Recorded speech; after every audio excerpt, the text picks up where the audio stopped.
Well, I guess I'm going to start, even though it seems like about 100% of the classes in here. Um, so I guess you guys are going to be watching this as a Zoom recording. So last time I was looking at Kauai and basically in this historic period of the 19th century, and noting that basically Kauai never really gets fully engaged, neither in the monarchy in many ways, nor in sort of the economic drives that sort of propel the other islands. The Wilcox family ends up controlling a large amount of the agricultural zones, becomes sort of the big plantation family on the island. And they're still a powerful force on the island today. But the place never really gets organized with a really sort of serious, plantation-centered infrastructure.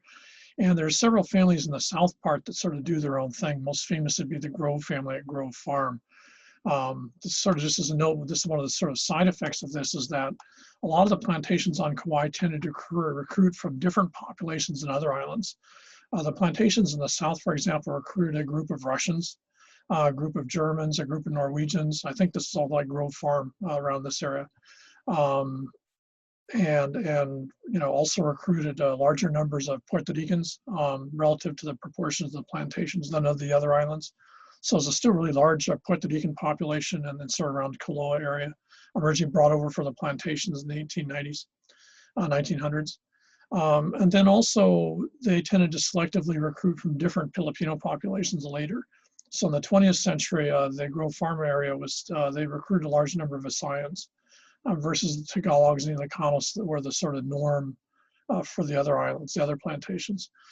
So the economic patterns of the plantation period on Kauai aren't hugely different in some ways, but in other ways they're pretty radically different, especially in the south part where there's a real different mix of populations in the plantation period, which means, of course, post-plantation, the population mix on the island, especially the southern part, is pretty radically different than you'd find San Oahu, Maui, or the Big Island. So again, just as with almost everything else, Kauai sort of does its own thing. A good example of this in another way would be what happens over with Ni'ihau. Ni'ihau basically is under control of one of the high chiefs, the high chief that basically claimed all this area here under the Maede. Excuse me. And what happens is that the chief needed money, sells the rights to Ni'ihau and part of Waimea to one of the missionary families, the Sinclairs, who'd been brought over by the London Missionary or the New England Missionary Society to basically provide the mission in Waimea town, I think. And so they end up in control of this. What makes it really different than the Myers did a little bit of this on Molokai, but what's sort of radically different is right from the get-go, the Sinclairs sort of took on the attitude of the Ari'i Moku for this whole area. So they manage Ni'ihau. On one hand, they manage as a ranch, so they're making money off of it. On the other hand, right from the get-go, they decide that the Hawaiian population on Ni'ihau, they're going to watch over them in the same way that chiefs watched over commoners, sort of pre-European period. So the Sinclair, and then later that becomes the Robinson family, basically set themselves up as the new Ari'i, if you would, for the Maka'aina population on Ni'ihau. And that remains right down till today. Ni'ihau is a fascinating example of the state and the territory. For example, during the territorial period, they really didn't care what happened in Ni'ihau because the Robinsons were managing and running the place. Right from the get-go, I believe in the late 19th century, they set up a regulation the family did since they ran this as a ranch. Basically, the families there don't really own property. The property is owned by the Robinson. So as I think I mentioned earlier in the semester, you end up with, if you work for the ranch, you get a house. And you get a house, and if you work for, I don't know, till you retire, then basically the house is yours. But the land underneath it still belongs to the ranch. And so what they did is somewhere, I believe in the late 19th century, they set up a rule where the folks from Ni'ihau, if they married someone who was not Hawaiian or part Hawaiian from this west part of Kauai, then they couldn't come back to the island. And then later, pretty much as if you didn't marry someone on the island, you couldn't come back to the island. So they intentionally designed very early on that the Ni'ihau was going to be a purely Hawaiian settlement. And that's how they set it up. Now, that's patently illegal under US law and territorial law, et cetera. But in the territorial period, the territory didn't give a squat about the island of Kauai anyways. And since no one was complaining about Ni'ihau, the territory just didn't get involved in it. When we become a state, the state just pursues the same policy of not paying any attention to the place at all. And so by the 1970s, 1980s, when there's some increased interest in Ni'ihau, both for tourism and also, there becomes sort of the idea of the hidden island and the, Hawaiian island and stuff like that. The family has enough legal grunt, I guess you'd say, that they basically just say, this is our property, it's our island, it's our ranch, and if you don't like it, then fine, you move to the big island, which of course would be Kauai. And so if you actually go to Waimea, Keikaha, but especially Waimea town today, you'll find a large part of the population originally came from, at one point or another, Ni'ihau. One of the guys I used to work with in Kauai, his family was originally from Ni'ihau and moved out in the 1930s when his grandma married a, Chinese Hawaiian guy from Waimea town, so she had to leave. I don't remember how it works in terms of visiting family if you left. I think you can.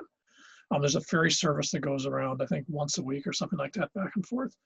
So Ni'ihau basically was intentionally isolated by the Sinclair/Robinson family that owned the island, and set up this set of rules.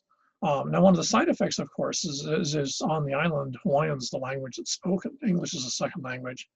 This also gets really interesting because, for example, Department of Education has a school in Ni'ihau, but the family gets to approve any and all teachers that go there.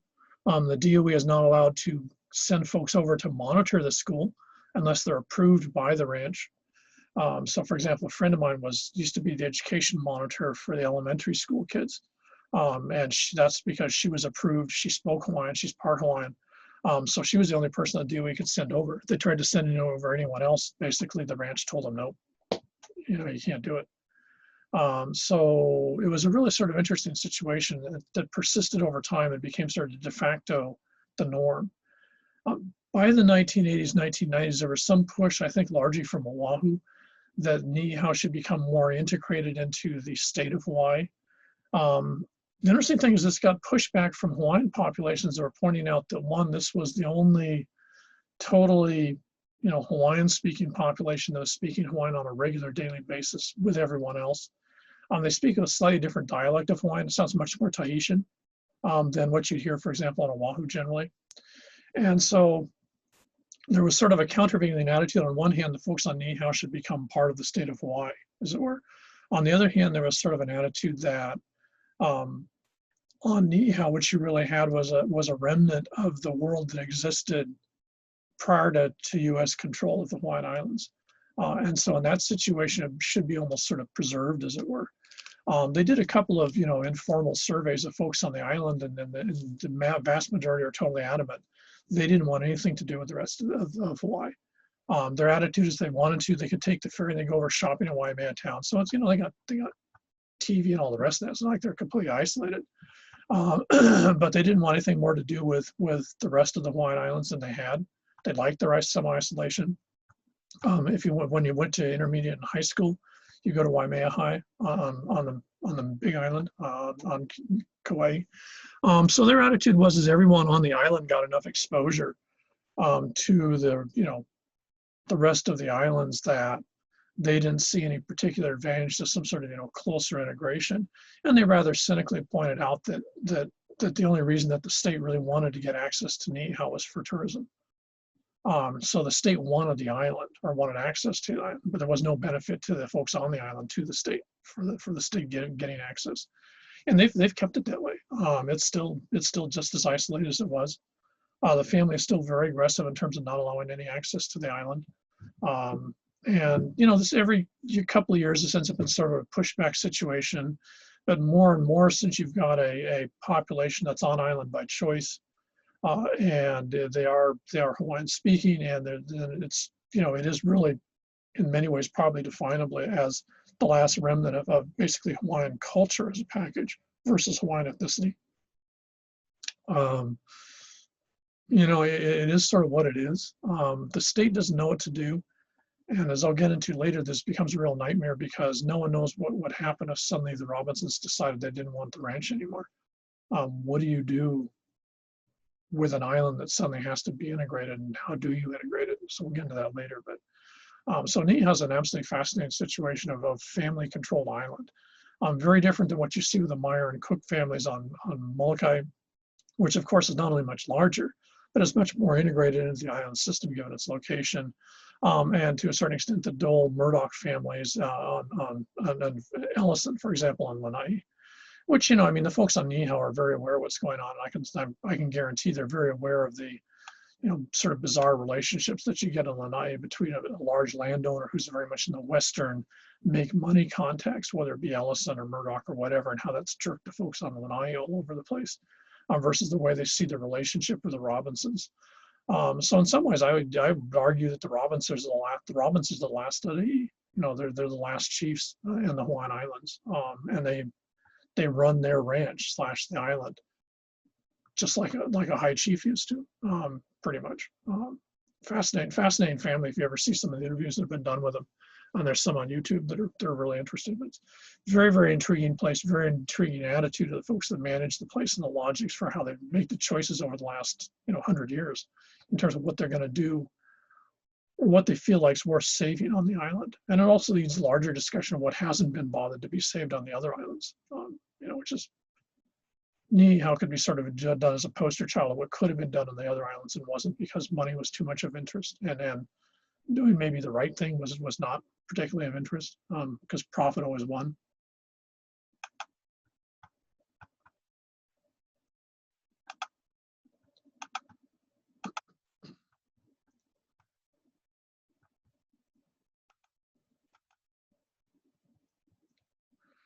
Because of Kauai's sort of marginal, the plantations made a lot of money in the sense that the agricultural, you know, plantation systems on Kauai were really profitable, but they're fairly small, and to a certain extent they never unified in the sense they never became large. There was not like the whole Wilcox family entrepreneur thing went all the way from, you know, Hanalei down to Hanapepe. So you never had the idea of a really centralized. You had a bunch of smaller plantations sort of doing their own things, and that was sort of similar to the Kona side of Oahu, where we had different plantations. Because of this, what happens is you don't end up with a particularly good transportation system. Now you end up with one road, which is still what you got pretty much around most of the island. In fact, there isn't a road around the entire island. But more importantly, what happens is there's not a lot of infrastructure developed. Every area tends to develop on its own. So Lehui becomes very different than Kapaa. Kapaa becomes very different than Hanalei. They all become very different than Hanapepe or Koloa, all because they're separate plantations doing their own thing. So they all sort of become enclaves on the island. They're attached by a common road, but there's not a lot of sharing. Now, what this means, among other things, as with the Big Island, which had very much the same thing along the Kohala coast area, is that you don't end up with an organized infrastructure in terms of power, water, and such like that.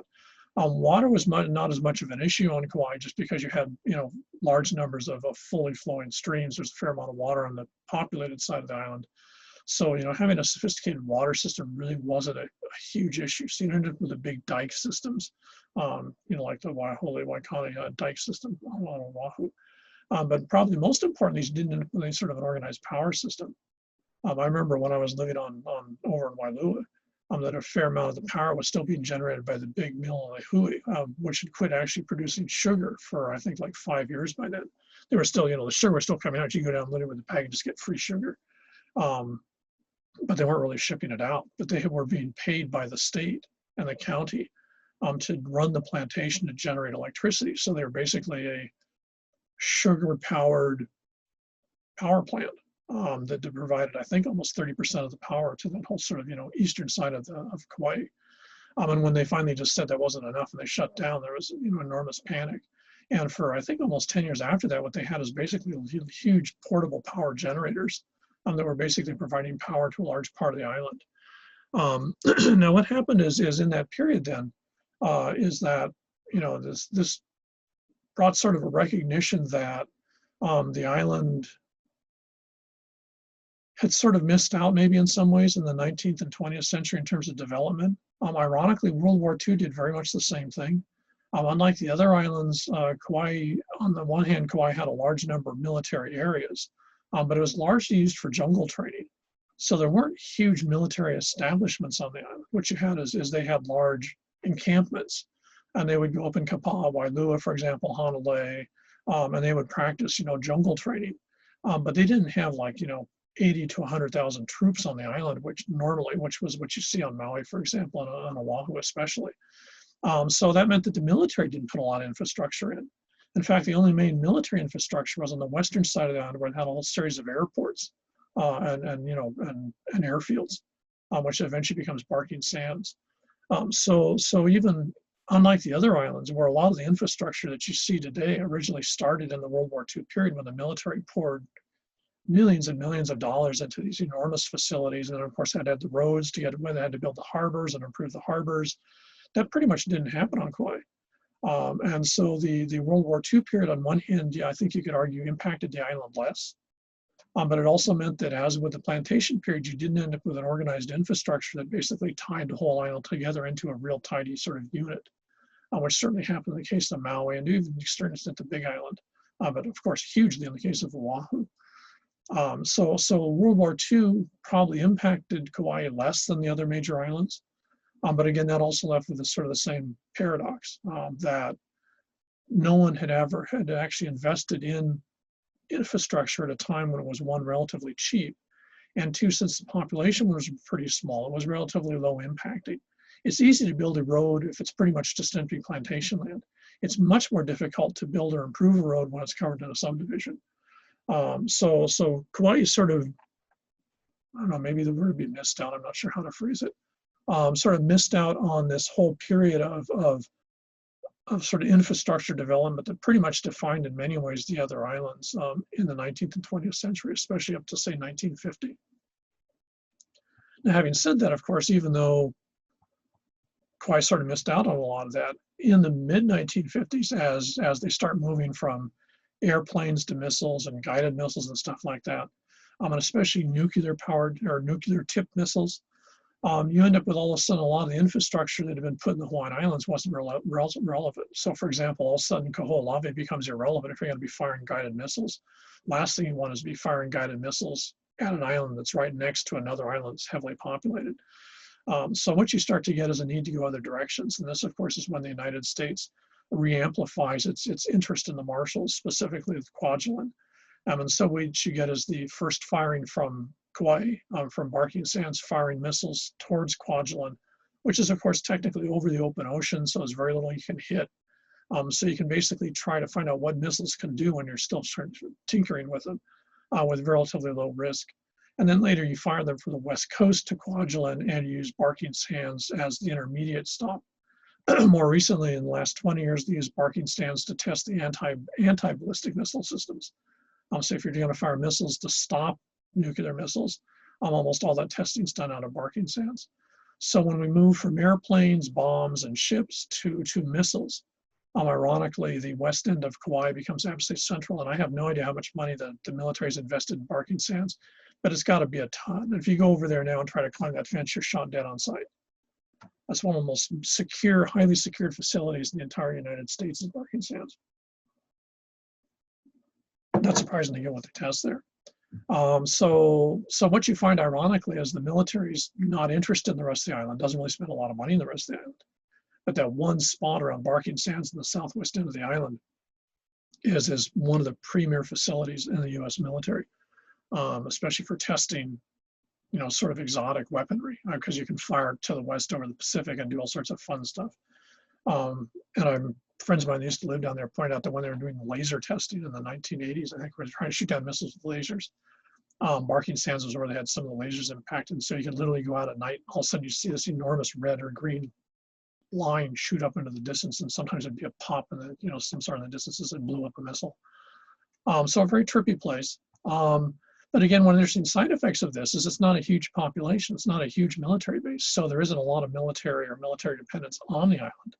So you end up with a large area of subdivisions around it, like Wahiawa, for example, that basically caters to the base. It's a relatively small facility. It's incredibly secure. And so, again, the island doesn't really integrate into that, post-World War II period to the extent that the other islands do. So basically what happens with all this is you end up with, say, the 1960s, 1970s. And Kaua'i-Ni'ihau is not really on the map. It's not seen as an area that has a lot of economic opportunities, especially once sugar and closes down. And that pretty much is the only industry for a large part of the island. You don't have the large ranches. You don't have a lot of anything in bulk. So there isn't really a lot that the island has to offer, but ironically that comes back to their advantage. Because in the 1970s, what you start to get is what you might call a post-Waikiki tourism. Waikiki tourism is basically, we've seen this earlier in the semester of stuff we looked at. Waikiki tourism is basically the stereotype of Hawaiian tourism, from the late 19th century on. So Waikiki, Waikiki Beach, Diamond Head, the hotels, the Kalakaua Avenue, that all becomes the preeminent image of Hawaiian tourism. By the mid-1970s, that's getting a little jaded. People are getting a little disinterested in that. And unlike, you can think of the same thing with, say, for example, the Strip in Vegas, but the great advantage to the Strip in Vegas, you can just blow up a casino, make a new casino in a different way. And you have generations of casinos, and they get rid of them every once in a while and put up a new one. And therefore you completely come up with sort of a new model or a new thing for people to look at. The problem with Waikiki is there's only one Waikiki, there's only one beach, and there's only one set of images. There's not a hell of a lot you can do there other than what you've already got. So once people have done that, seen that, and they're okay, I've done that, that's checked off my bucket list, now what do I do? That's where the other islands start to step in. Now, Maui did this most successfully because Maui had a combination of, you already had some tourism infrastructure with Kaanapali and then later Wailua, or Makena. But they also had, Hana and places were a little more exotic. Kauai gets into this. I don't know if they really sort of intended to do this. They sort of back end into it. Many of the large hotels like Hyatt get interested right off the bat in the 70s once jet travel starts to show up on Kauai, because they see Kauai as basically being the undiscovered island. And so very quickly they start packaging it as the Paradise Island, as the Garden Island, as whatever.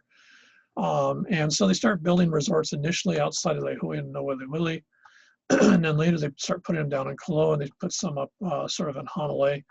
But basically the package for all these resorts and the package for going to Kauai was to escape Hawaii tourism. So if you want to, right from the get-go, if Maui's packaged as a combination of nature, golf, and beaches and sun, then Kauai is basically packaged as going back to a tropical island paradise. So that's a tricky game to play because you can't have a lot of plantations, you can't have a lot of stuff, or you blow it because too much of the tourism model, and all of a sudden the going back to a tropical island part disappears. So it's a real knife edge you have to walk, and to be honest, they totally screwed it up. On the Wili very quickly ended up with about 4 or 5 big hotels. On Koloa, Poipu ended up with a bunch of big hotels. And so very quickly, they ironically sort of blew their own market apart. They tried so hard to make so much money off of it that they killed the goose.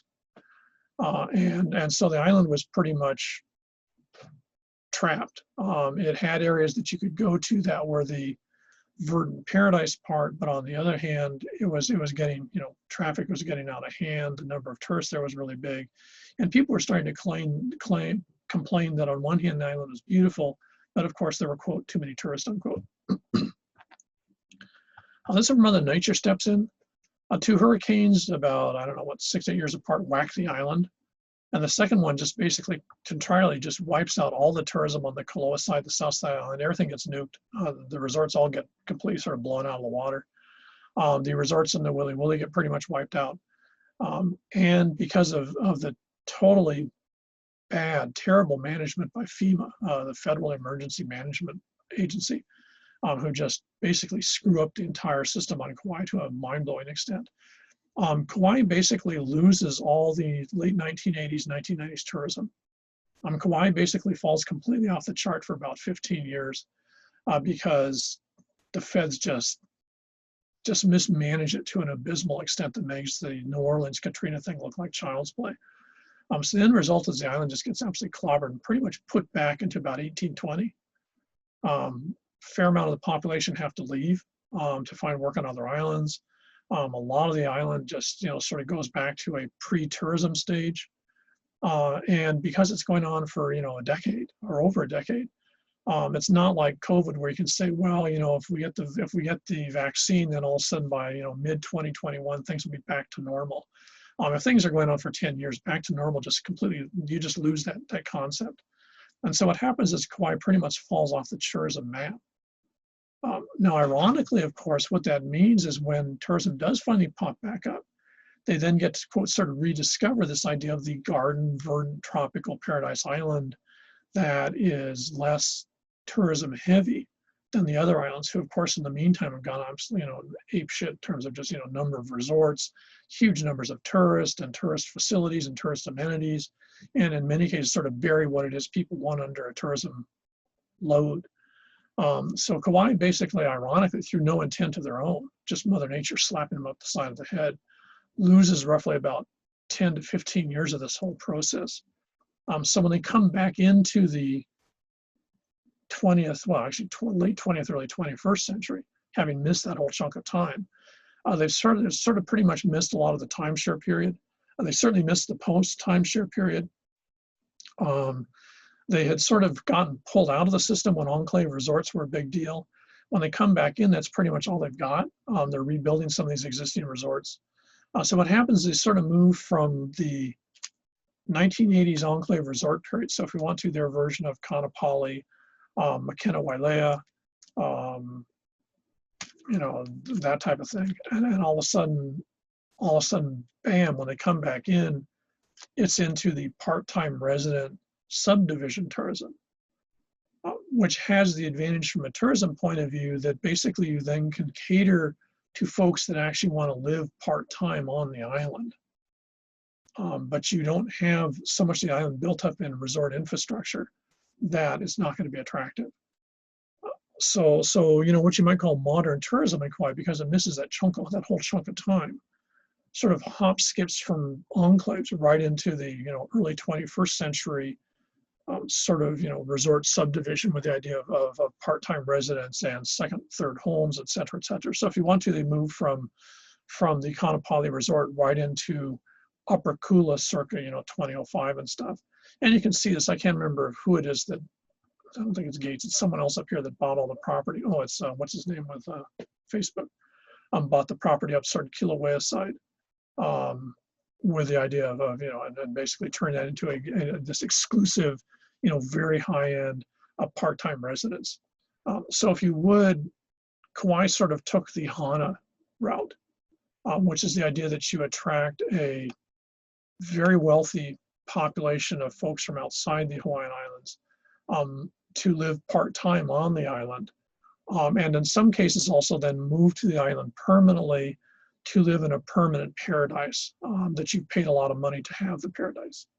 And we'll see this with a couple of videos I'm going to send you guys as part of your assignment on this. But this basically becomes a key part of what happens. Now, the other thing that's going simultaneous to this, or actually we have to jump back to the 60s, early 70s, is because, again, of this image of a largely undisturbed tropical island. Because you have to remember, 60s, 70s tourism is just barely sort of start. I used to live in Kauai back in the mid-70s, and it really was true. There was only one stoplight on the island. It was in Laihui. So I used to live Wailu, and we used to work down in Kaloa, so it was pretty long commute every day. But the number of tourists was incredibly small. A large part of the people you saw were the same people you saw every day, and just like Upper Kula used to be on Maui. You had to recognize people in their cars and you waved, because if you didn't wave when you went to go shopping at Kauai stores or something, they would come up to you and say, hey, what, we're not friends no more? I went drive by you yesterday and say hi.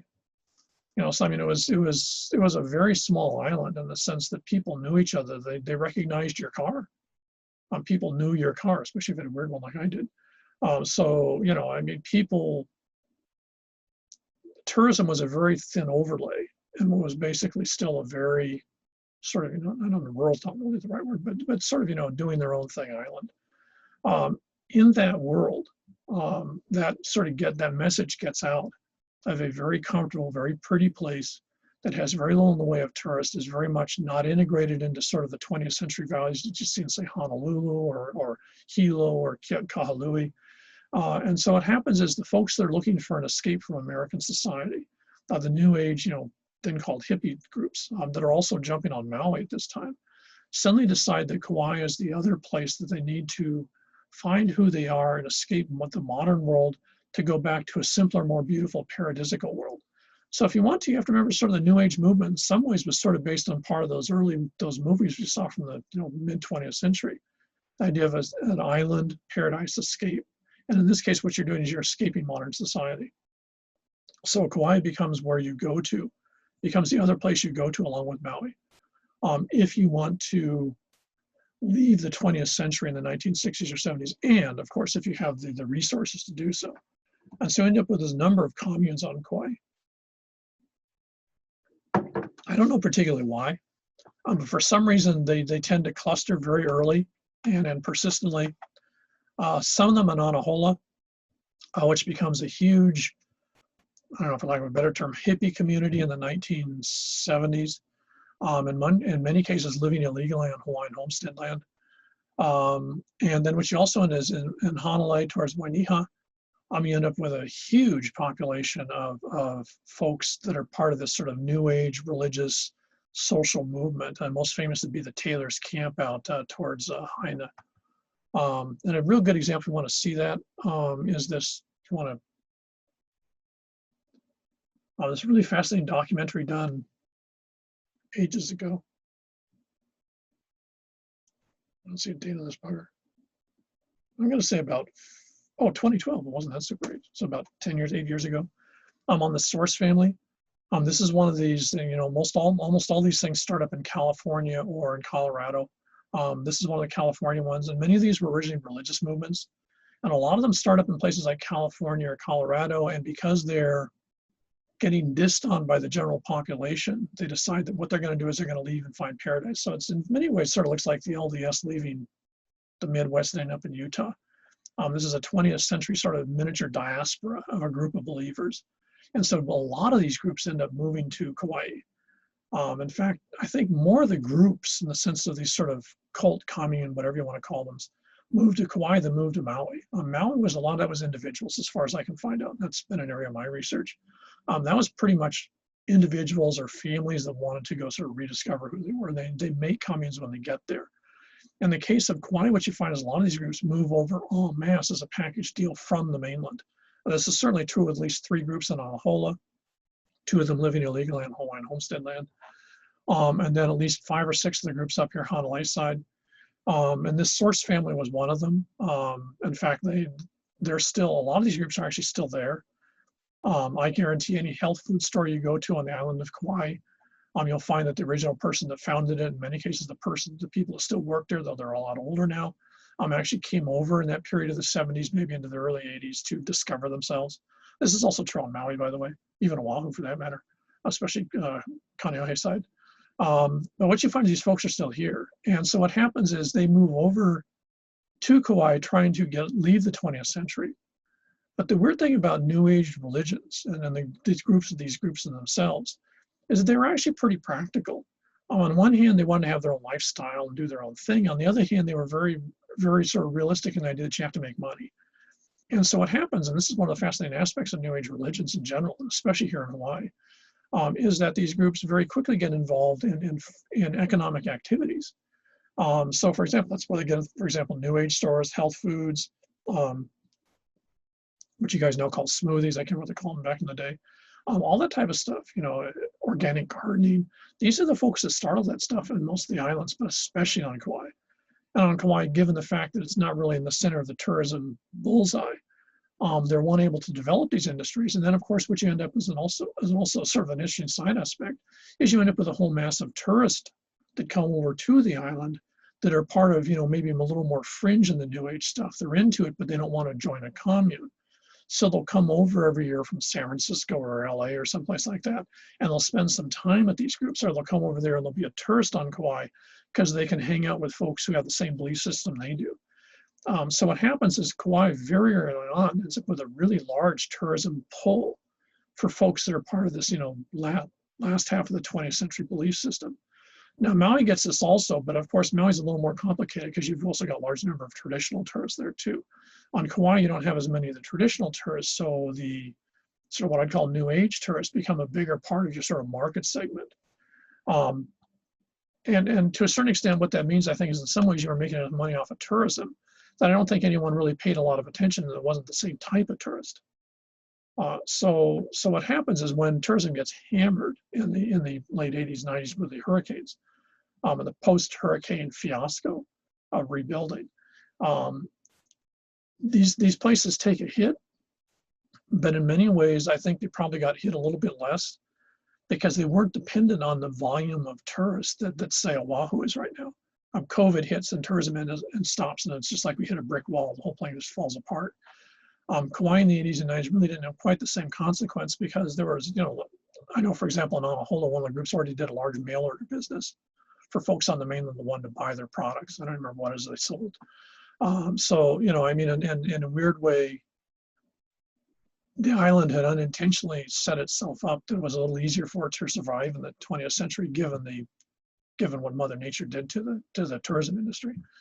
One of the other side effects of this is because you've got this large population of people who come over looking to find who they are, is they end up, this is where it becomes very different than Maui, is that they end up actually getting very heavily involved in, I don't know how to explain this in a real quick way, in integrating who they think they are with a neo-Hawaiian spin to it. So you still find that, for example, a large industry in the Honolulu, Princeville side of the island of Kauai is people involved in being what they call Hunaism, or folks that come over from the mainland decide at some point through trances or visions or dreams or whatever that they're actually the reincarnation of Hawaiian priest, and then develop new religious ceremonies and ritual ceremonies for New Agers to basically refine themselves. Now, this industry, of course, actually worked fairly well even when tourism fell apart. So what you most famous to be like Serge King and guys like that, there's still a huge industry on the North Shore of the island where people go and pay up to $3,000 or $4,000 for a couple of days to go and learn how to be taught by a resurrected, I guess for lack of a better term, Hawaiian priest on how to be a guy or how to be a woman based on this person's interpretations of their view of quote traditional Hawaiian belief systems. The weird thing about this is it has almost nothing to do with Hawaiians. It's couched with Hawaiian words. Huna is, of course, short for kahuna. And it's just a fascinating thing that can get your brain sort of spinning if you know a lot about traditional Hawaiian religion and how it worked in terms of sort of what I'd call LA reinterpretation of religion.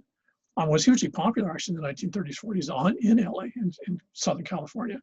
Resurrects itself in the 60s and 70s in Princeville, Honolulu, and still is really big business. There's a whole really large business involved in basically people coming up and staying for a couple of days and rediscovering themselves. And of course, this makes for a really complicated situation because you have a large Hawaiian population on the island.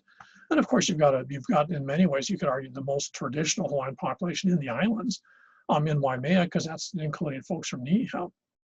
So you've got this really weird juxtaposition of a very conservative, very Hawaiian-based population within roughly 20 miles of a group that has completely reinterpreted everything into a very late 20th, 21st century reimagining of self and everything.